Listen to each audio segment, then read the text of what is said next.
So after Brian Kelly and LSU parted ways, now they have Lane Kiffin in the building, so they expecting way more out of LSU this year. LSU, they might be in a frenzy after week one, after the Clemson game, but coming into this year's NFL draft, they have some receivers I have my eye on. LSU's always producing receivers, Justin Jefferson, Malik Neighbors, Jamar Chase. They have some dude, Kayshawn Butte for the Patriots right now. He came from LSU, so they have some, but Brian Thomas as well. But the two receivers that they slept on the most in the first round, I thought was Brian Thomas and Jefferson.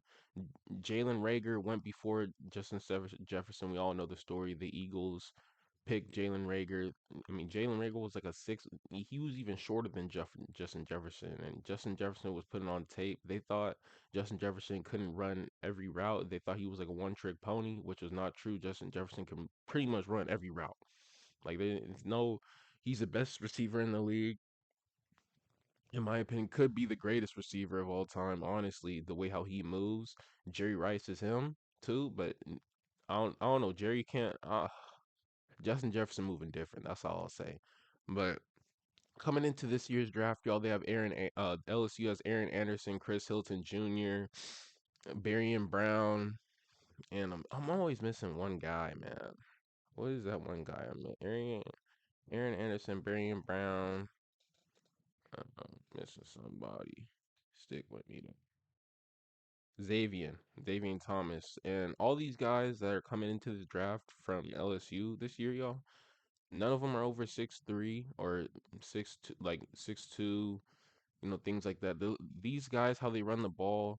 Let me just play this video for y'all without the audio.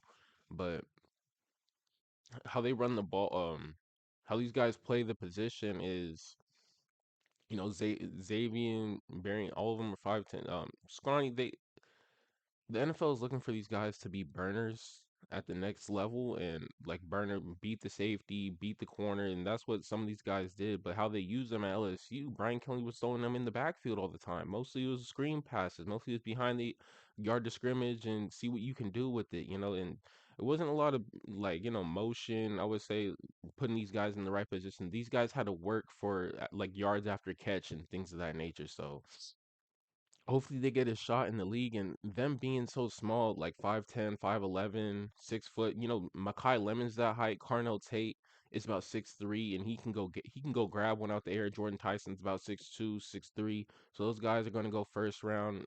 These guys, they're looking about third to fourth round. I have my eye on Barry and Brown for what he did at Kentucky in those 2 years he had at Kentucky before transferring to LSU. They had him in the backfield, doing doing what he was doing at LSU, and he was really productive while doing that. He had the most catches at LSU, which I didn't think he didn't have the most yardage though. I think Xavier did, but them being so short, I feel like the NFL could turn these guys into running backs. How small, like how I wouldn't. They're not that shifty. Like, they don't have Tyreek Hill speed. All these, no one at the LSU Pro Day, no one ran under a 4.3. Xavier Thomas, pretty sure ran a 4.5. Chris Hilton Jr. ran a 4.4, and then Barry and Brown didn't even run. I thought that was kind of interesting from Barry and Brown not running for his pro day. So, but LSU always produces receivers. I want to know what your thoughts on these guys are. Is Barian Brown, could he be a sleeper pick in this year's coming up draft? I like these guys. LSU, they just sleeping on these boys because I feel like they could be like last year's Colorado's draft class, being with Jimmy Horn and what LeJounte Wester and then Travis Hunter. We haven't seen what Travis Hunter has done yet, but that receiving core for Colorado when Shador had him, it was lethal. These dudes couldn't move. They were filthy with the ball. So they kind of slept on those boys last year. You saw what LeJounte Wester did with the Ravens for a little while. You saw what Jimmy Horn did with the Panthers. So I feel like just be they have, three guys, four guys, just being with Brian Kelly and how he got fired. And LSU fans, SEC fans, they know how to watch football. They know how football works, and seeing the same plays most of the time and they're not working, that's gonna piss some fans off. And they saying the same thing about Nussmeier when Nussmeier went to the NFL Combine.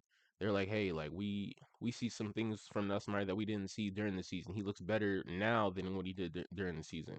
So hopefully these boys can get a shot in the NFL and just prove a lot of NFL the nation wrong, because everybody's like, hey, these guys suck. But Nussmeier coming in, I don't think he's gonna get a starting job or nothing like that. He's gonna have to work his way up, maybe be a career backup, Joe Milton, somewhere in there. I got high hopes. I got high hopes for Joe Milton. Who doesn't? They love to see Joe throw that ball and put it all together. And Lenore Sellers put it all together. DJ Lagway put it all together. But yeah, you just gotta wait and see for what these guys' futures are. But let me know what y'all think. Could Xavier Brown, Chris Hilton Jr., Aaron Anderson, could these boys be turned into uh, a NFL running back in the future? Y'all let me know. We gonna get out of here for the game. No, get into some other stuff. But drop in the comments what's gonna happen to these boys. What round they gonna go into?